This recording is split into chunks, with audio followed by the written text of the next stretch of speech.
मध्य प्रदेश विधानसभा चुनाव की वोटिंग के बाद तमाम तरह की चर्चाएं लगाई जा रही हैं कि आखिर 230 सीटों में से कितनी सीटें बीजेपी और कांग्रेस के खाते में जाएंगी और क्या तीसरी ताकत के रूप में बीएसपी और समाजवादी पार्टी के साथ कोई अन्य पार्टी उभर कर सामने आ पाएगी। क्योंकि जनता बदलाव चाहती थी, ये सबके मन में था, लेकिन जनता बदलाव के तौर पर क्या चाहेगी? क्या वह कांग्रेस और बीजेपी दोनों को मजदार में फंसा देगी जैसे पिछली बार के चुनावी नतीजे में हुआ था? कांग्रेस को कॉन्फिडेंस है कि इस बार जनता पिछली बार जो बीजेपी ने धोखाधड़ी से सरकार गिराकर उनकी अपनी सरकार बना ली, उसका बदला जनता लेगी। लेकिन दूसरी तरफ बीजेपी को भरोसा है कि बीजेपी पर फिर से जनता भरोसा दिखाएगी, जो कुछ भी काम बीजेपी ने पिछले 3 सालों में करके दिखाए।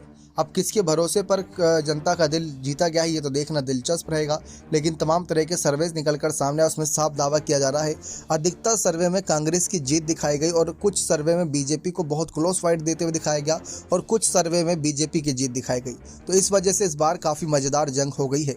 लेकिन अगर जनता के रुख को भापा जाए तो अभी हाल ही में कर्नाटक में देखने को मिला कि ऐसे ही हालात थे। पहले कांग्रेस बीजेपी काफ़ी खेल चलाए वहाँ पर, लेकिन बगावत के बाद जनता ने कांग्रेस का समर्थन दिया था। ठीक वैसे ही जनता जहाँ जहाँ जिस राज्य में बगावत हुई है वहाँ जनता बदलाव की ओर देख रही है और कांग्रेस के समर्थन में गई थी।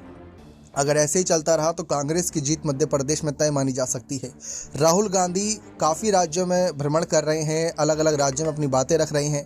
राजस्थान को लेकर उन्होंने कहा कि यहाँ पर बहुत 50-50% चांस है कि जीत सकते हैं, नहीं भी जीत सकते। लेकिन मध्य प्रदेश को लेकर उन्होंने कॉन्फिडेंस जताया था कि हम 150 से 140 सीटें आराम से जीतेंगे मध्य प्रदेश में।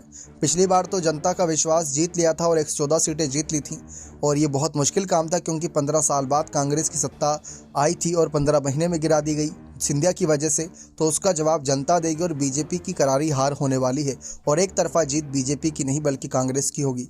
अब आपको क्या लगता है कि क्या कांग्रेस सचमुच जीतेगी या नहीं? 230 विधानसभा सीटों में से किसके खाते में कितनी सीट जाएंगी? अपनी राय कमेंट सेक्शन में जरूर दीजिएगा। बहुत बहुत धन्यवाद।